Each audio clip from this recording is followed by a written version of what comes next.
G'day golfers. Ever found yourself redirecting blame and making excuses after having an absolute shocker on a golf course? I know that I have. Range was closed, I was a little cold, didn't warm up, I hit it in those 3 old divots. Then we have the podcast for you. We focus on how to fundamentally own your swing. Strike it pure and consistently shoot in the 70s. Be it if you're a weekend hack, retired and playing daily, a school phenom or a tour professional. We present and discuss facts and physics pertaining to golf, trying to keep our ego and opinion at bay. We dispel myths such as keep your head down, bend your knees, or my all-time favourite, game improvement irons. So stop drinking that mythical Kool-Aid and have a sip of ours. I think you'll find it both inspiring and refreshing. I'm Scott Young, founder of Swing, PGA professional and ex-tour player. Welcome to Pivot the Path. G'day golfers and welcome to Pivot the Path. Masters recap. Oh, I don't think 25 minutes is enough here, but I hope you enjoyed the Masters weekend. The back nine Sunday at the Masters certainly lived up to its reputation this year. So we do hope this finds you well, finds you recovered after what I felt was a emotional roller coaster, let alone the 2 poor bastards who were playing it and battling it out, Rosie and Rory. So this has been a phenomenal past week of the first major of the year, but this is fresh off the Masters for me, and I feel like I've been 10 rounds with Mike Tyson.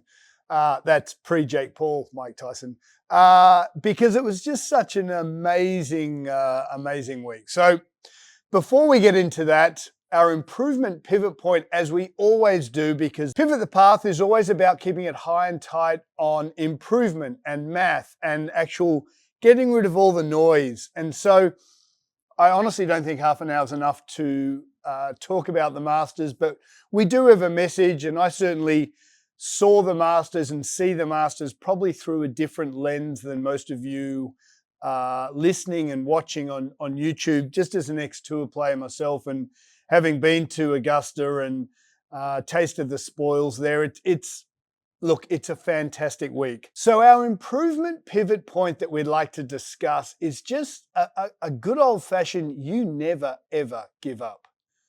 And this never give up feeling kind of was set to me during the weekend, and it's going to tie back into our news from the fairways, because we kicked off the weekend heading down to Annapolis, the Naval Academy, and we actually watched some dear friends of ours, Navy versus Army lacrosse, and talk about never give up. So quick little backstory. Navy is ranked about 25th in the country, and they played Army that's ranked 5 in the country for lacrosse and are a powerhouse this year.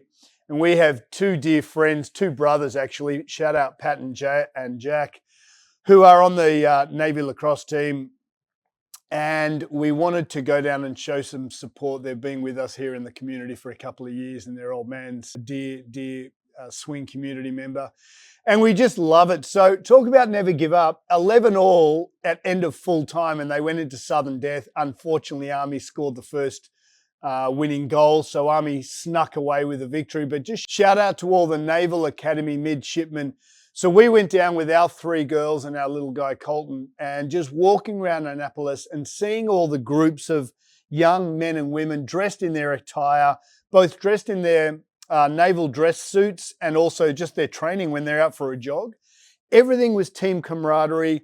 We walked through the academy. I was absolutely blown away. It was one of the best experiences I've had in the US in 19 years. So meant that sincerely. Jack and Pat, it was awesome watching you guys play. I'm so proud of you guys.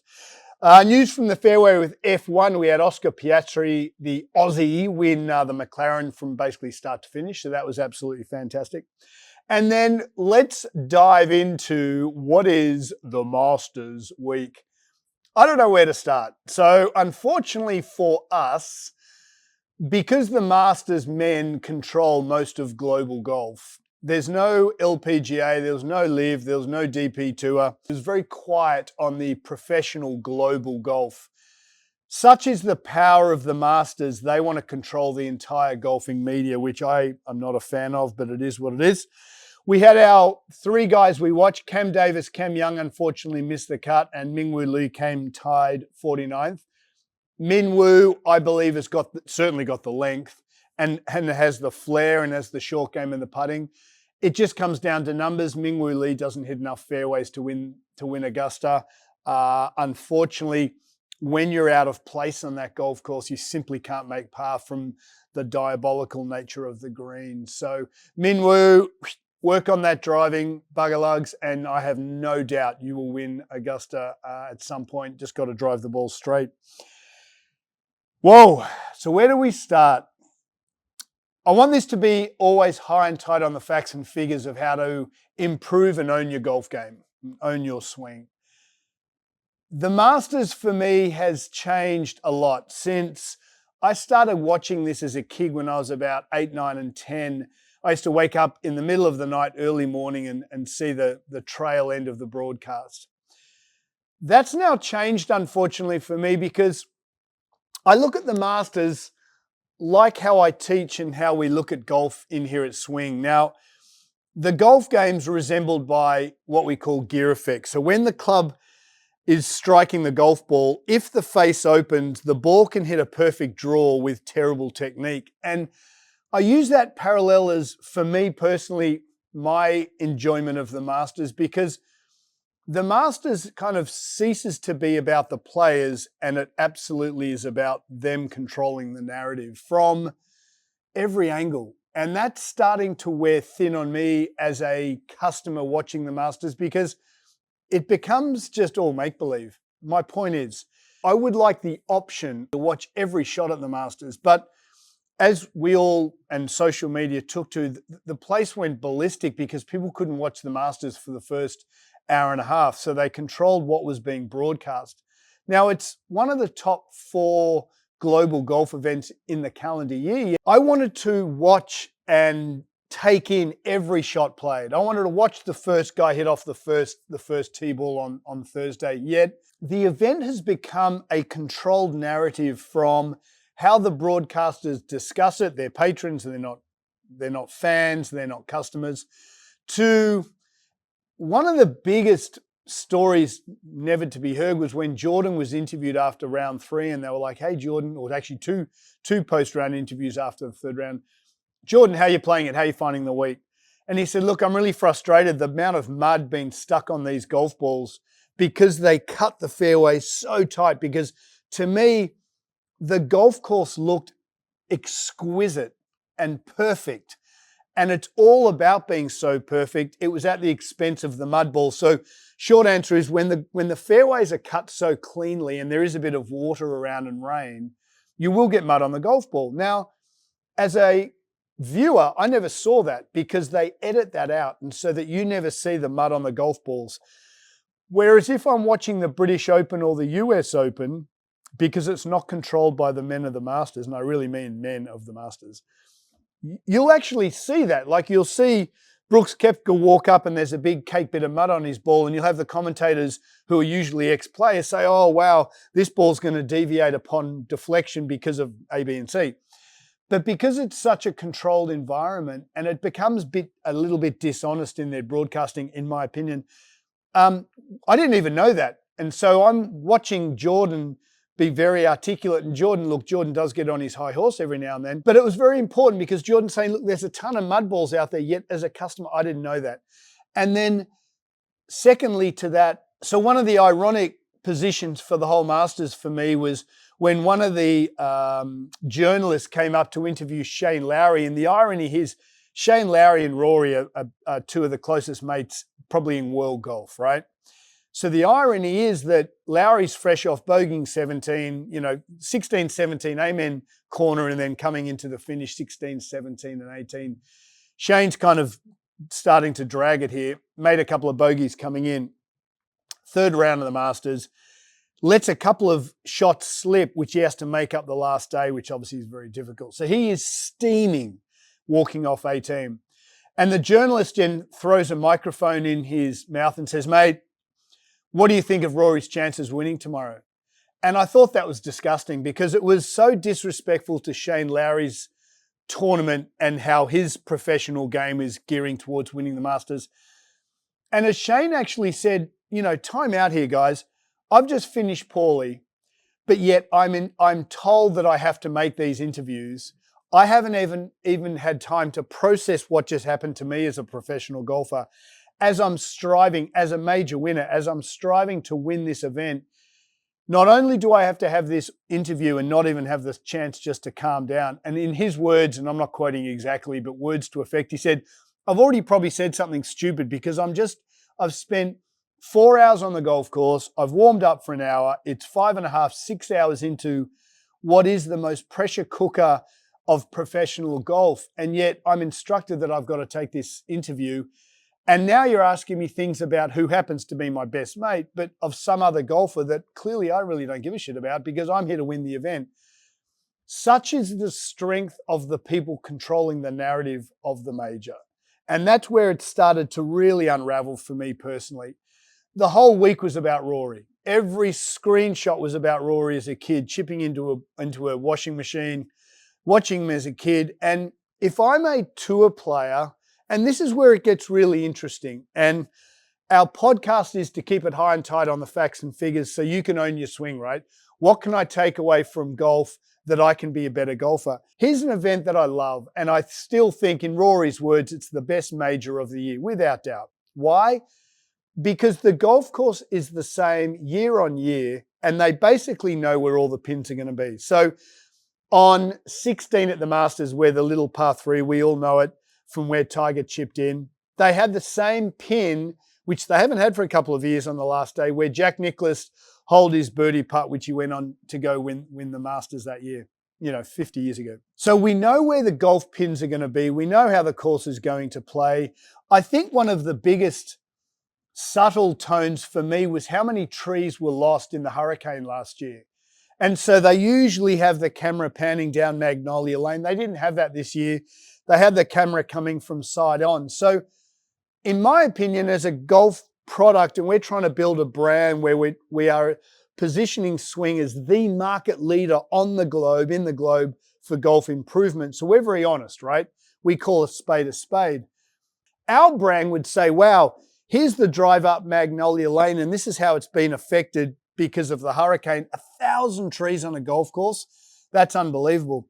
But yet the men of the Masters, they're so arrogant. They protected and presented this, everything's perfect, we're in this perfect world. And it's not. Like, golf has to evolve and change. And I think, as my customer experience, they're so preempted about perfection, they're losing the narrative of the game. And as we've always said on this podcast, not one person, not one player, not one entity is bigger than the game. And clearly the Masters positions itself as being bigger than the game. And so for me, I lost it. I lost my allure this week because every single snapshot, bite to, commentator, reporter was about Rory and had clearly been instructed to create this fairy tale. Now, Rory ended up winning.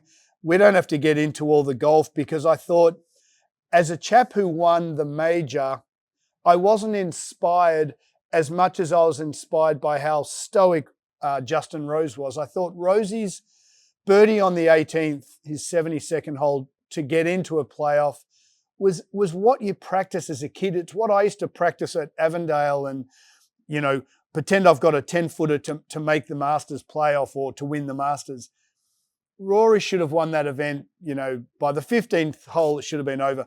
The 7-iron he played on 15 was nothing short of unbelievably brilliant. And so in closing and talking about the Masters, for me being high and tight on improvement, the best golf swing of all time won the Masters, not the most mentally strong and not the best stoic golfer and certainly not the best putter, but the guy who has the best golf swing of all time. So his putting and his mental control let him down, but his pure brilliance of hitting a golf ball kind of paralleled that. And it could have gone either way. If Rosie won that putt on the first playoff hole, it would have been interesting to see how much pressure was on Rory. Take nothing from Rory. Hell of a golfer. Great story. and he's won the Grand Slam. But here's where the men of the Masters spin it, right? In leading up to that playoff, they showed a snapshot of he was seen as the seventh guy to potentially win the career Grand Slam. Now, so what is a Grand Slam in golf? Back in 1930, Bobby Jones is the only golfer to win all four majors in one calendar year. And certainly in golf and tennis being paralleled with 4 Grand Slams and majors. That's a very tough feat. And a career Grand Slam is winning all 4 majors in your career. Now, Rory has achieved that winning the Masters, but upon winning the Masters, that narrative quickly disappeared and it was all about Rory winning the major and winning the Masters. And I just felt as though it was so contrived, and golf should be free. And again, golf is bigger than any individual or any group. So I just hope that in the coming years, their control and monopolistic nature starts to take down and the golfers start to take ownership of the Masters, which I can't see that happening, but I hope they do, to the point where 95 players teed up. There are only 4 or 5 DP Tour players invited to play Augusta, and I think that's disgraceful. I think they should be at least 20 to 25. They could have 125 players play the Augusta field and still not have to hit off 2 tees. So I'd like to see more DP players and certainly a couple of Asian Tour players invited to play. What's the biggest improvement pivot point that I took away? And shout out to how Bryson handled himself. He certainly just didn't play that well on Sunday, but he'll be back bigger and better. I think he hit a couple of loose shots. And the improvement pivot point focuses around 4 main golfers for me. Bryson, Justin Rose, Max Homa, and obviously Rory. Rory winning the Masters will be amazing for young kids around the world. I think he played well and deserves to win. But the 2 players who really took it for me and what I took out of the Masters, and as I gear up to pre-queuing for the US Open myself in a couple of weeks, I really want to take a look at Max Homa. Here's a guy on the first round, shot 2 over and looked so uncomfortably uncomfortable on a golf course. And he was searching, and after every swing, he'd have a practice swing, trying to find and trying to search for what it is that gets him to the next level. As Max was searching for his golf swing, I thought, oh boy, you're too technical getting into the round. But then Max shot over par, then even par, then under par, and he got better and better as the tournament went on. And to see Max finish 4 or 5 under, I was so inspired to get out there and practice. Thursday, Max tees it up. The commentators are saying he's going to miss the cutter. He looks terrible. And the guy just bit down on that bite and just dug at his heels and started to find a golf swing to shoot and finish, top 12 or thereabouts after what started as a really clunky first couple of holes, first 9. Max Homa is so inspiring. Justin Rose. Now, there is a guy who is the epitome of professional. Morgan Stanley, if you're ever going to invest, there is a conservative organization that is just absolutely bulletproof. To me, Justin Rose, Rosie was that guy who was so stoic and so improved throughout the week. What I grabbed and where my improvement pivot point is for the week is the 4th hole, the second round. Rosie's going through his pre-shot routine. He's got his little 5-wood. The wind spurs up, and this gets back to Hurricane Helene.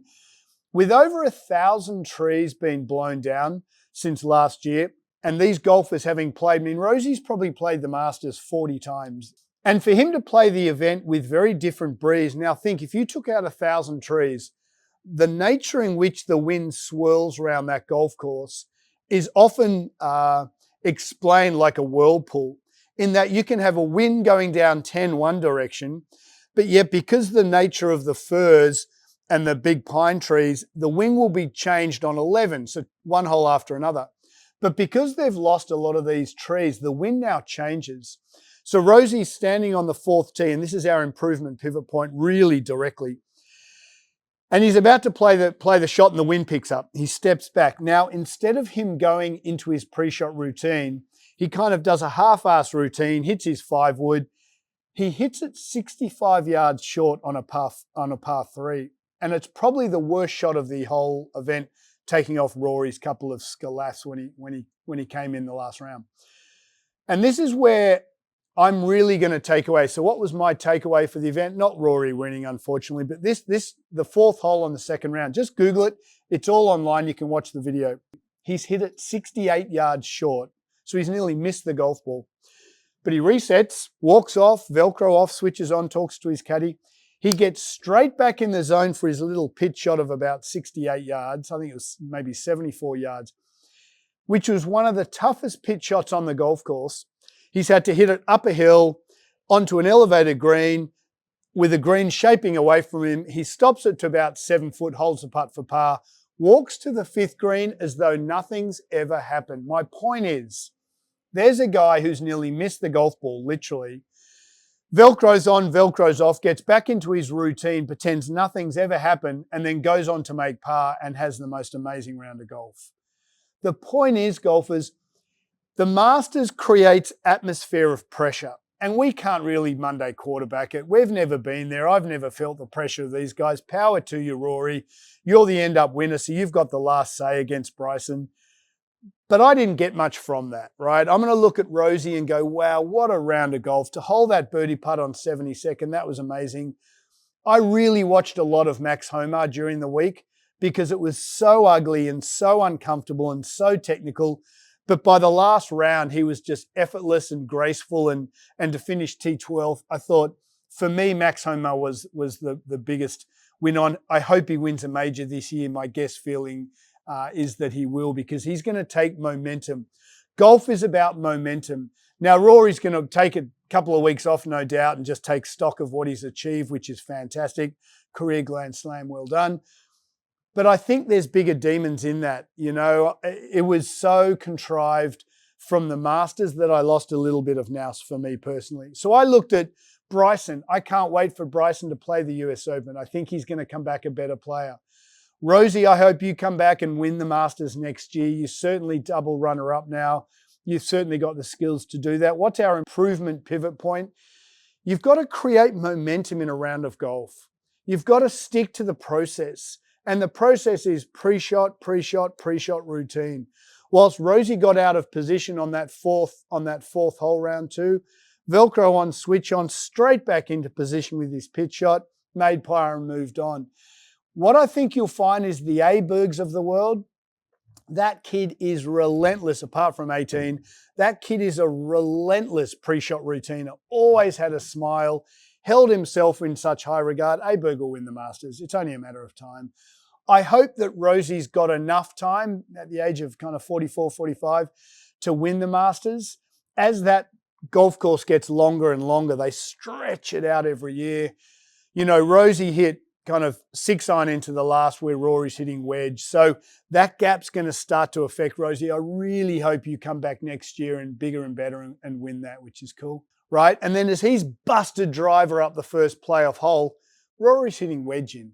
You know, Rosie's got to hit his, I think it was 8-iron actually. I think he's got to hit his 8-iron perfectly to catch that slope to roll the ball back. Rory knows that his gap wedge at 110 yards, 122 yards, I think, is a perfect little gap wedge. A gap wedge is going to hit closer than an 8-iron every day of the week.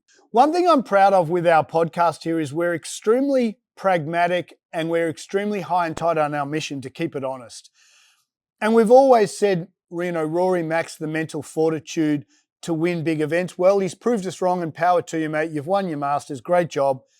But again, he won the Masters from being the best ball striker and golf swing, I'd say, in my personal opinion, that's ever played, but not because he's the mentally most tenacious or the mentally strong or, you know, the best putter in the world. And everyone's got strengths and weaknesses, right? And take nothing away from winning the major. It was amazing. Just for me personally, I want to see someone really grab a golf tournament or a tennis event or an F1 event or the lacrosse played by the Navy, the tenacious nature of the midshipmen to come against Army, ranked 5th in the country, and these guys are out of the top 25, to win, to get 11 all in that full time. I just thought the tenacious manner in which they fought back was unbelievable. Unfortunately, I didn't see that with the winner of the Masters last week, but I did see it with the Max Homas and the Justin Rose. And Rosie, who's been coming to the majors at Augusta for 20 years. This is his 20th Masters. Mate, I hope that you reset, you work out your calendar to get you back here in April next year, 2026. And I'd love you to win, because as you're hitting 8-iron into 18, Rory's hitting gap wedge, that's going to get harder and harder to achieve. And so I hope time is on your side. I mean, he's 44, 45. He's going to certainly have to really play well and hole some putts to win that major, and I hope you do. So in recap, what's our Masters experience here at Swing? It was interesting. It was positive for Rory. Fantastic that you won, mate. You were the last man standing. I want to see the rest of the majors, the US Open, the PGA, and the British Open. Someone throttle it. Who's that going to be? Don't know. What's people going to take from their Masters experience? I hope Monday morning these great golfers look at their team and go, right, how did I fall down? I know Bryson's waking up this morning and going, right, where do I need to reset my iron play? Why did I hit those shots long and left? It was those long left little pulls where he's starting the ball on line and then hitting a draw, rather than starting it right of target and drawing it back to the flag. And I think he's going to come and take stock of where that flounder was. The manner in which Bryson handled himself, I thought, was absolutely superb. Rory had every right not even to discuss. He didn't even talk to Bryson on the last round, which was straight from Bryson's words, which Rory has the absolute right to do. I've had tournament players come up to me on the first hole and shake my hand, who I've never met, say, stay out of my way, I don't want to talk to you. That's their right. Every player's got their own right to get the job done, and ultimately Rory got it done. But to me, it's not really in the essence of the game, but that's another story. So I hope that all these tour players, as they lead into the US Open, start to actually look at their game and really look at their team and say, right, how do I own my swing so that I can create the narrative and I can control the narrative so I can win that event? And I just cannot wait for the US Open. So beauty golfers, look, thanks for listening. And remember, you can absolutely own your swing, whether it's your club champs, whether it's your Sunday NASA, with the work you put into the game, honestly, reflectively, off the golf course, indoors here at Swing, with all data and looking at how you can improve. We look forward to seeing you next week. Remember, share the website, swing.com, to remember you can absolutely own your swing with the work you put into the game off the golf course. Beauty. Cheers.